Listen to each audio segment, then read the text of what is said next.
बहुत सारे लोग कहते हैं सब्जेक्ट मीन्स करता होता है। कुछ लोग कहते हैं सब्जेक्ट मीन्स करता नहीं होता है। अगर सब्जेक्ट मीन्स करता होता है तो डूअर मीन्स क्या होता है?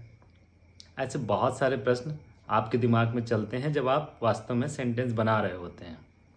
चलिए इसको थोड़ा सा समझने के लिए थोड़ा सा एग्जाम्पल्स लेते हैं। अगर कुछ लोग ये कह रहे हैं सब्जेक्ट मीन्स करता होता है तो कुछ ना कुछ हद तक वो सही हैं, कहीं ना कहीं वो लोग भी सही हैं। और जो लोग कह रहे हैं सब्जेक्ट मीन्स करता नहीं होता है वो लोग थोड़ा सा ज़्यादा सही हैं। क्यों ऐसा कह रहा हूँ मैं, उसका एक एग्जाम्पल लेते हैं, फिर समझने की कोशिश करते हैं।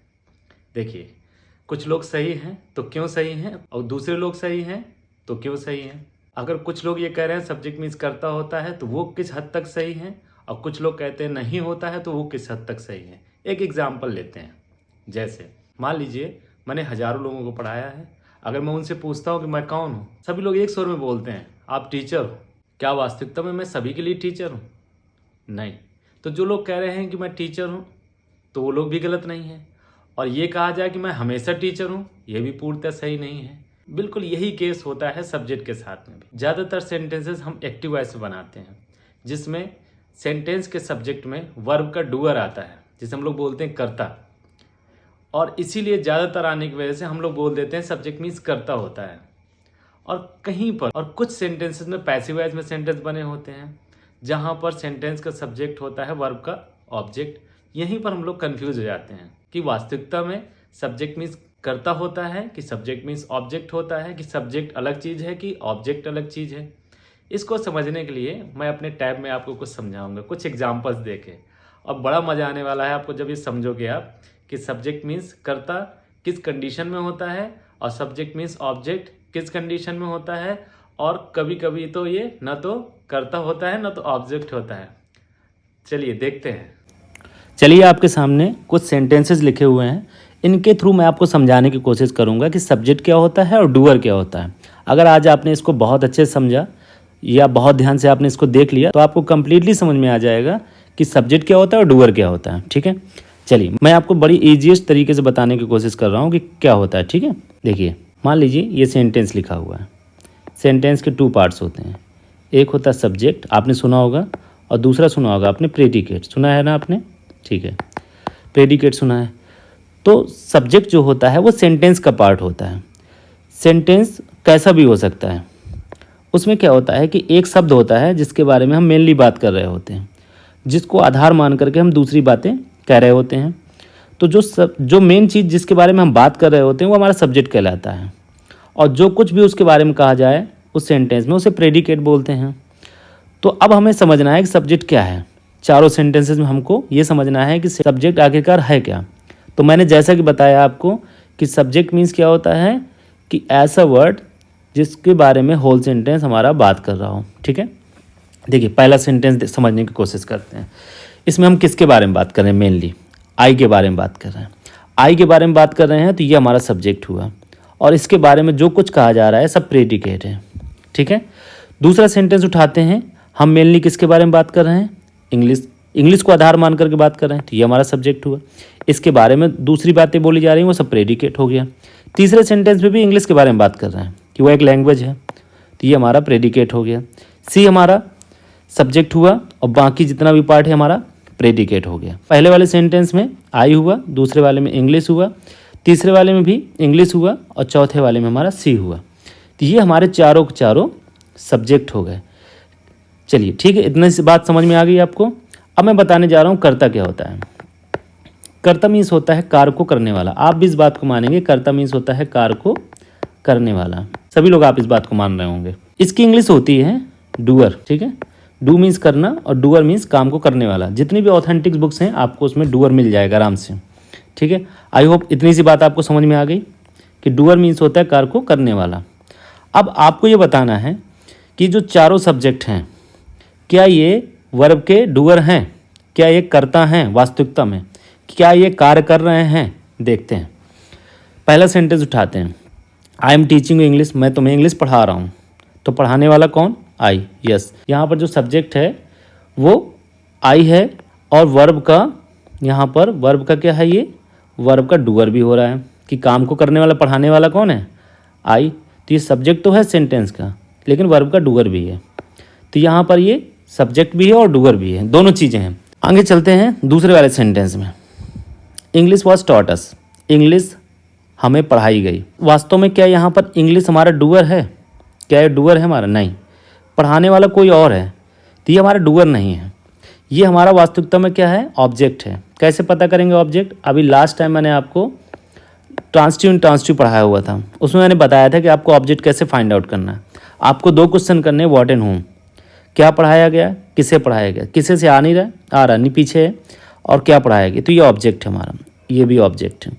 ये जो ऑब्जेक्ट है सब्जेक्ट की जगह पर रखा हुआ है, ठीक है। तो ये हमारा डूअर नहीं है। तो ये कहना कि सब्जेक्ट मीन्स करता होता है पूर्णतः सही नहीं है। तीसरा देखते हैं, English is a language, English एक लैंग्वेज है, इसमें कोई काम ही नहीं हो रहा है। न तो इंग्लिश यहाँ पर डूअर हो सकता है, न ऑब्जेक्ट हो सकता है, लेकिन सब्जेक्ट हो सकता है। तो यहाँ पर इंग्लिश सब्जेक्ट है। सी इज़ टॉट बाई मी, उसे मेरे द्वारा पढ़ाया जाता है। तो सी सब्जेक्ट तो है, लेकिन यहाँ पर डूअर हमारा क्या है? ये है। तो सिर्फ एक ऐसी जगह आई जहाँ पर सब्जेक्ट और डूअर सेम थे, नहीं बाकी की जितनी भी जगह थी जहाँ पर सब्जेक्ट और डूअर सेम नहीं है। अब आते हैं नेक्स्ट टॉपिक पर। बहुत सारे लोग जो कंफ्यूज रहते हैं, तो वो लोग क्या पढ़ाते हैं आपको? Subject verb object. जब वो पैसिव वॉइस बनाते हैं तो कह देते हैं ऑब्जेक्ट आगे आ जाता है, वर्ब बीच में, और ये सब्जेक्ट पीछे चला जाता है। अगर आप इसको सब्जेक्ट मानो, जैसे मी को आप सब्जेक्ट मान रहे हो, अगर आप इसको मी को सब्जेक्ट मानोगे तो याद रखिएगा हमेशा सब्जेक्ट के अकॉर्डिंग ही हमारी फाइनाइट वर्ब लगती है। फाइनाइट वर्ब क्या होती है? टेंस बताने वाली वर्ब को हम लोग फाइनाइट वर्ब बोलते हैं। इसका एक विदवत टॉपिक मैं आपको बता चुका हूँ, आप डिस्क्रिप्शन में आप देख सकते हो, ठीक है। तो मी यहाँ पर अगर सब्जेक्ट होता, मान लीजिए इसके अकॉर्डिंग जो आपने यहाँ लिखा हुआ है, इसके अकॉर्डिंग अगर मानते हैं कि ये सब्जेक्ट है, क्योंकि उनको तो ये पता है सब्जेक्ट मिस करता और पीछे चला जाता है सब्जेक्ट, उनको ऐसा लग रहा है करता पीछे चला जाता, तो उसको सब्जेक्ट मान लेते हैं। तो अगर मी सब्जेक्ट होता तो हमारी फाइनाइट वर्ब यहाँ पर तो एम आना चाहिए था। एम क्यों नहीं आया? क्योंकि वास्तव में सिर्फ डूअर है, ये सब्जेक्ट है ही नहीं है। सब्जेक्ट तो आगे लगा हुआ है, इसीलिए इज आया हुआ है कि सी के अकॉर्डिंग ही हमारी फाइनाइट वर्ब आएगी। यहाँ इंग्लिश के अकॉर्डिंग फाइनाइट वर्ब आएगी, यहाँ इंग्लिश के अकॉर्डिंग फाइनाइट वर्ब आएगी, यहाँ पर आई के अकॉर्डिंग। हमेशा सब्जेक्ट के अकॉर्डिंग ही फाइनाइट वर्ब आती है, जरूरी नहीं है कि डूअर ही लगा हो सब्जेक्ट की जगह पर। आई होप इतनी सी बात आपको समझ में आ गई होगी। अब नेक्स्ट चलते हैं। अब हमें क्या समझना है कि सब्जेक्ट और डूअर और ऑब्जेक्ट किस कंडीशन में हमारे जो है सेम होते हैं, ठीक है। आपने एक्टिव वॉइस पढ़ा होगा सेंटेंसेस, तो याद रखिएगा जो भी पढ़ रहे हैं इस समय पर मुझसे, कि सब्जेक्ट डूअर एक्टिव वॉइस में होता है, ठीक है। और पैसिव वॉइस में हमारा सब्जेक्ट वर्ब का ऑब्जेक्ट होता है, ठीक है। तो देखिए कहाँ पर ये सब्जेक्ट एज ए डूअर है, तो सब्जेक्ट तो ये है, तो ये वर्ब का डूअर है, तो ये एक्टिव वॉइस सेंटेंस हुआ। तो याद रखिएगा अगर सब्जेक्ट एज ए डूअर है तो एक्टिव वॉइस सेंटेंस होगा, और सब्जेक्ट एज ए ऑब्जेक्ट है तो ये पैसिव वॉइस सेंटेंस होगा, ठीक है। ये ना तो एक्टिव वॉइस है ना पैसिव वॉइस है, क्योंकि इसमें कोई काम ही नहीं हो रहा है। नेक्स्ट चलते हैं, सी जो सब्जेक्ट है, ठीक है, ये वर्ब का ऑब्जेक्ट है और ये वर्ब का डूअर है, करता है, और इसीलिए सब्जेक्ट है, इसीलिए इसके अकॉर्डिंग इज आया है।